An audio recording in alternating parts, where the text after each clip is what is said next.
नमस्कार, प्रणाम सभी साथियों को। मैं के पुनिया आप सभी का अपना स्वागत करता हूं। प्यारे साथियों, आज के इस सेशन में बात करने वाले हैं आगामी रिट पात्रता परीक्षा के संबंध में, यानी रिट पात्रता परीक्षा 2025 के संबंध में बात करने वाले हैं। जैसा कि आप लोग जानते हो कि इस भर्ती की कवायद चल रही है कि फरवरी माह के आसपास रिट पात्रता परीक्षा का आयोजन करवाया जा सकता है। आज के सेशन में मुख्य रूप से दो बिंदु पर अपने बात करने वाले हैं। कई विद्यार्थियों के द्वारा पूछा गया था क्या सर इसमें बदलाव हो सकता है, आगामी जो रिट पात्रता परीक्षा होगी इसके सिलेबस में कितना क्या बदलाव हो सकता है, और उसके बाद में जो पुराना 2022 के अनुसार अपना जो सिलेबस है उसमें मैं आज आप लोगों के साथ एसएसटी का जो सिलेबस है वो साझा करने जा रहा हूं। उससे जुड़ी कुछ महत्वपूर्ण बातें हैं उसको अपने डिटेल में यहाँ पर देखने वाले हैं। तो सबसे पहले इस मुद्दे पर बात कर लेते हैं। इसके संबंध में कई विद्यार्थियों के द्वारा पूछा गया था कि सर नया जो सिलेबस आएगा उसमें कितना क्या बदलाव हो सकता है, क्योंकि ऐसी सूचनाएं हमें जगह जगह पर देखने को अभी मिल रही है।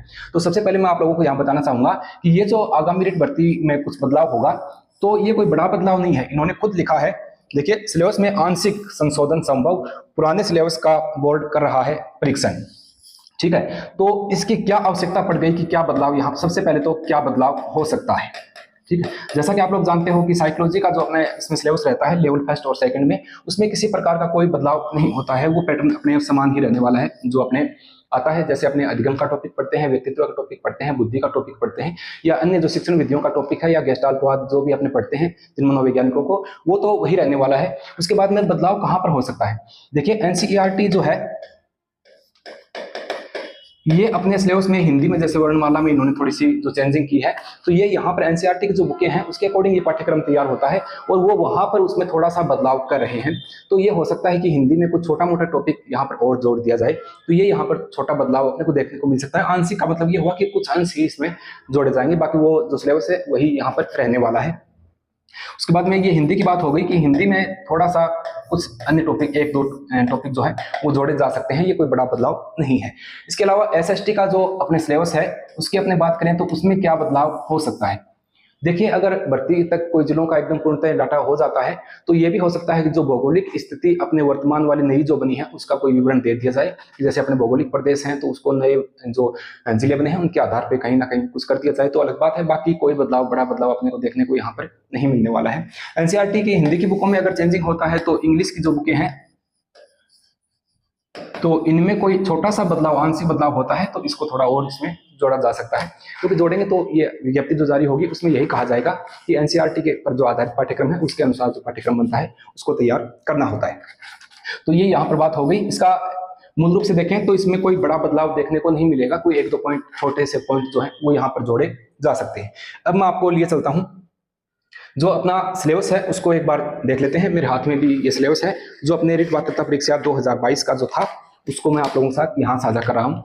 इसमें अपने कुछ इन चीजों को भी देखेंगे कि जो पात्रता का जो क्राइटेरिया रखा गया है, जो नए बालक अभी बीएड करके आए हैं तो उनको थोड़ा ये रहे कि हाँ किस कैटेगरी में इसमें पात्र होने के लिए रिट पात्रता परीक्षा में किस कैटेगरी के उम्मीदवार को कितने अंक या कितने प्रतिशत यहाँ पर उत्तीर्णांक माना गया है, जो क्राइटेरिया है वो कितना रखा गया है। सबसे पहले साइकोलॉजी का जो सिलेबस रहा है पीछे का उसको अपने एक बार देख लेते हैं।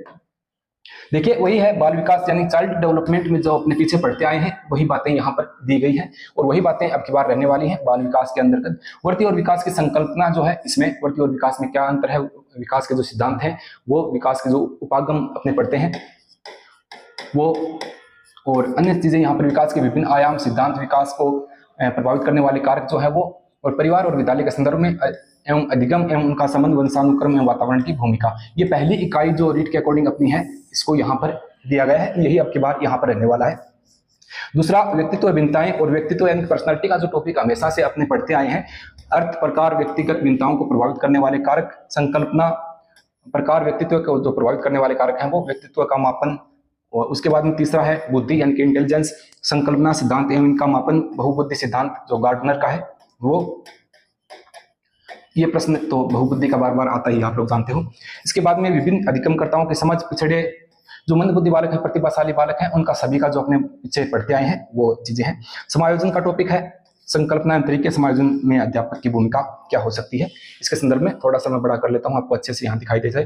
उसके बाद में अधिगम का अर्थ, संकल्पना, अधिगम को प्रभावित करने वाले कारक जो है इसका जो दिया गया है। अधिगम के सिद्धांत, व्यवहारवादी जो है वो, गेस्टाल्टवादी, संज्ञानवादी, जीन पियाजे का, और निर्मितवाद, ये पूरा दिया गया है। इसमें जो जितने भी अपने मनोवैज्ञानिक हैं उनके जो भी सिद्धांत अपने बार बार पढ़ते आए हैं तो वो सारे यहाँ पर हैं और इनके जो निहितार्थ निकलते हैं उनका विवरण भी अपने को अच्छे से पढ़ना है। बच्चे कैसे सीखते हैं इसके संबंध में अधिगम की जो प्रक्रियाएं होती हैं, चिंतन, संकल्पना और तर्क, ये टॉपिक है। यहाँ से प्रश्न कई बार अच्छे पुटअप होते हैं, चिंतन और संकल्पना के प्रश्न। निर्मितवादी उपागम, अनुभाविक, अधिगम, संकल्पना, मानचित्रण, अन्वेषण और समस्या समाधान, इसके संबंध में पूरा यहाँ पर अपने को पढ़ना है। अभिप्रेरणा और इसके अधिगम को जो निहितार्थ है वो, ठीक है। शिक्षण विधियों का टॉपिक है, ये आप जानते हो, शिक्षण अधिगम की प्रक्रियाएं, राष्ट्रीय पाठ्यचर्या। ये जो प्रश्न है यहाँ से भी प्रश्न, 2 प्रश्न अपने आ ही जाते हैं, 2 क्वेश्चन यहाँ पर। संदर्भ में शिक्षण अधिगम की रचनाएं, विधियां, आकलन, मापन, मूल्यांकन, तीनों में क्या अंतर होता है, इसको अच्छे से पढ़ना है। अर्थ है उद्देश्य, समग्र और सतत मूल्यांकन, उपलब्धि परीक्षण, इसका भी प्रश्न कई बार आता है, उपलब्धि परीक्षण का, और सीखने के प्रतिफल, क्रियात्मक अनुसंधान और शिक्षा का अधिकार अधिनियम 2009, इसको और किसको पढ़ोगे, 2000 पाठ्यचर्या है, इसको अच्छे से तैयार करना। बाकी प्रश्न आपके साइकोलॉजी में सही हो जाते हैं, इनको आप अच्छे से तैयार कर लीजिएगा। ये साइकोलॉजी का मैंने दिखाया है क्योंकि सबके लिए समान है। आज के सेशन में मैं जो अपनी भाषा है, प्रथम भाषा, जैसे अपने कोई संस्कृत लेता है, कोई हिंदी लेता है, इंग्लिश, उर्दू, सिंधी, पंजाबी, उनका जिक्र मैंने इस सेशन में नहीं किया है क्योंकि मैं आप लोगों को यहाँ पर सामाजिक अध्ययन का मुख्य रूप से दिखाने वाला हूँ। इसी वीडियो में ये भी जानेंगे कि जो SC ST के उम्मीदवार हैं उनको पासिंग मार्क क्या रखी गई है, और OBC के जो कैंडिडेट हैं उनकी पिछली बार कितनी थी, और सामान्य के उम्मीदवार हैं या फिर परित्यक्ता या विधवा महिलाएं हैं उनके लिए कितना क्राइटेरिया रखा गया है, सर्विसमैन और दिव्यांगजन के लिए कितना है, और शहरिया जनजाति के लिए कितना जो क्राइटेरिया है वो यहाँ पर रखा गया है। बात कर रहे हैं सामाजिक अध्ययन की। जो नए वाले बच्चे हैं उनके लिए विशेष रूप से बता रहा हूँ, जो B.Ed करके अभी आए हैं, ये एक बड़ा शेड्यूल रहता है, 60 प्रश्न इसमें आते हैं और 60 ही अंक के होते हैं, ठीक है। तो इसमें अपने को क्या पढ़ना है, इसको थोड़ा सा प्लीज आप ध्यान से देखिएगा। देखिए, जो भारतीय इतिहास है उसके ज्यादा टॉपिक है नहीं, ठीक है। यहां पर उसको देखते हैं तो ऐसा लगता है कि ज्यादा टॉपिक है नहीं। ये जो टॉपिक है, ये जो सभी मैं अभी आपको बताऊंगा, ये 2nd ग्रेड में भी है अपने। किसमें सर? 2nd ग्रेड में, ठीक है, 2nd ग्रेड में भी है और ये 1st ग्रेड में भी है। तो ये टॉपिक ऐसे हैं जो अपने शिक्षा विभाग की तीनों भर्तियों में काम आने वाले हैं। थोड़ा सा देख लीजिएगा अच्छे से। हाँ, भारतीय सभ्यता, संस्कृति एवं समाज, ठीक है। उसके बाद यहां पर ये दिया गया है सिंधु घाटी सभ्यता, इसमें यानी कि इसके टॉपिक जो है सिंधु घाटी सभ्यता, वैदिक संस्कृति, जैन धर्म, बौद्ध धर्म और महाजनपद। पहले मैं इसके बारे में आपको थोड़ा सा बता देता हूं।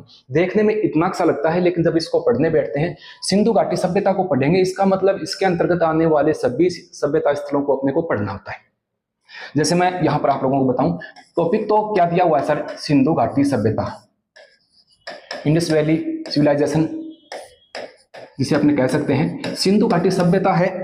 तो इसको नाम में अपने ये है कि टॉपिक में सिंधु घाटी सभ्यता है, लेकिन इसमें अपने हड़प्पा सभ्यता अपने इसको कह सकते हैं, हड़प्पा स्थल को पढ़ेंगे। जैसे इससे रिलेटेड जो भी हैं, जैसे रंगपुर है, ठीक है, लोथल है, धोलावीरा है, वनवाली है, ठीक है, जम्मू का जो मांडा है सभ्यता स्थल, महाराष्ट्र का जो देमाबाद है, उधर बाहर से बात करें तो सुत कागेडोर है। कहने का मतलब इससे रिलेटेड जितने भी सभ्यता स्थल हैं उन सबको ही अपने को पूरा पढ़ना है। इसलिए ये देखने में ऐसा लगता है कि ओनली सिंधु घाटी सभ्यता है, बाकी ये सारे स्थल जो है वो जब अपने इनको पढ़ते हैं तो ये चीजें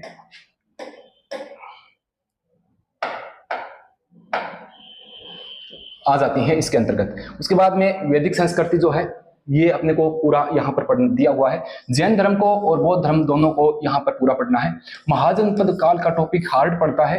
देखिए, ये सारी चीजें मैं आपको यूट्यूब पर करवाने वाला हूँ अच्छे से, ठीक है। महाजनपद का जो टॉपिक है इससे प्रश्न कई बार पुटअप हो जाते हैं।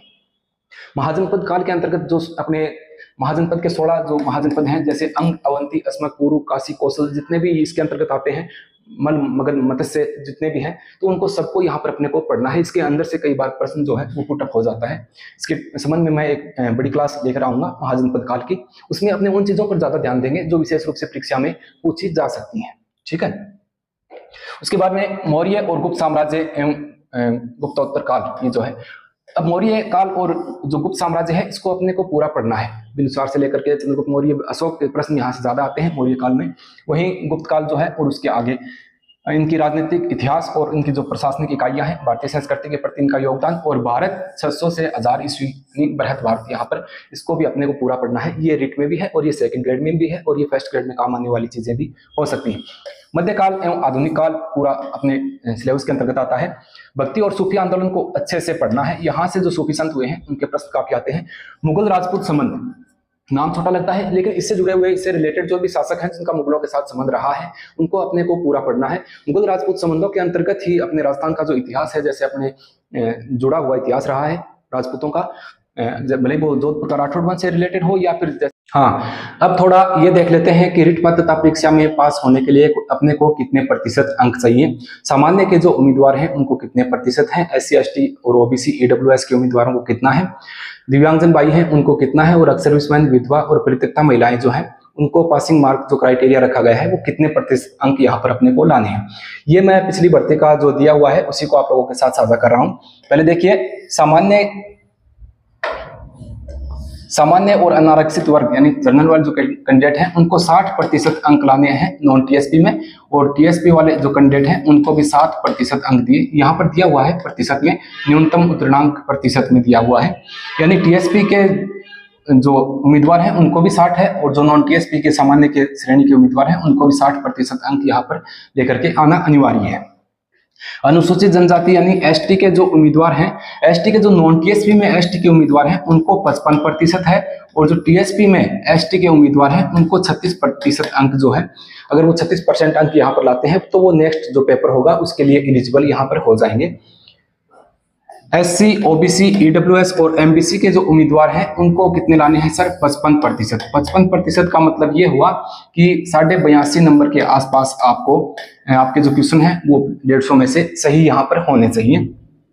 यहाँ पर देखिए, विधवा, परित्यक्ता महिलाएं और भूतपूर्व सैनिक यानी विडो कैटेगरी की महिलाएं, डाइवोर्स कैटेगरी की और जो अक्सर सर्विसमैन है इनकी बात यहाँ पर हो रही है। इनको कितने लाने हैं सर, 50% अंक लाने हैं, यानी कि 75 प्रश्न 150 में से आप लोगों को यहाँ पर सही होने चाहिए, ताकि आप नेक्स्ट भर्ती है नेक्स्ट पेपर है तो एलिजिबल हो सके। दिव्यांगजन भाई जो हैं, भले वो LDCP वाले वो हैं, HI वाले हैं, तो उनके नियमानुसार आने वाले व्यक्ति जो हैं उनको 40% अंक यहाँ पर लेकर के आना है, और सहरिया जनजाति से जो बिलोंग करते हैं उनको 36% अंक जो है वो यहाँ पर क्वालिफाई क्राइटेरिया उनका यहाँ पर रखा गया है। यहाँ पर दिया हुआ है अनुसूचित जनजाति के अभ्यर्थियों के लिए न्यूनतम 36% अंक है। अनुसूचित जनजाति के जो TSP एरिया के हैं यहाँ पर दिया हुआ है, शेड्यूल्ड एरिया जो है यहाँ पर मिनिमम पासिंग मार्क्स यहाँ पर दिए गए हैं। तो ये जो प्रावधान रखा गया है नेक्स्ट पेपर में एलिजिबल होने हेतु कि अपने को रिट पात्रता परीक्षा में इतने अंक लाने अनिवार्य है। तो ये एक सामान्य जानकारी थी, ये मैंने आपको इसमें साइकोलॉजी का SST वाले उम्मीदवार हैं और जो क्राइटेरिया है इसके बारे में आज बातचीत की है। फर्स्ट लेवल के जो उम्मीदवार हैं उनके लिए एक नेक्स्ट सेशन लेकर के आएंगे, उसमें कुछ महत्वपूर्ण चीजों को बताएंगे। मिलते हैं किसी नेक्स्ट सेशन में नई जानकारी के साथ, तब तक के लिए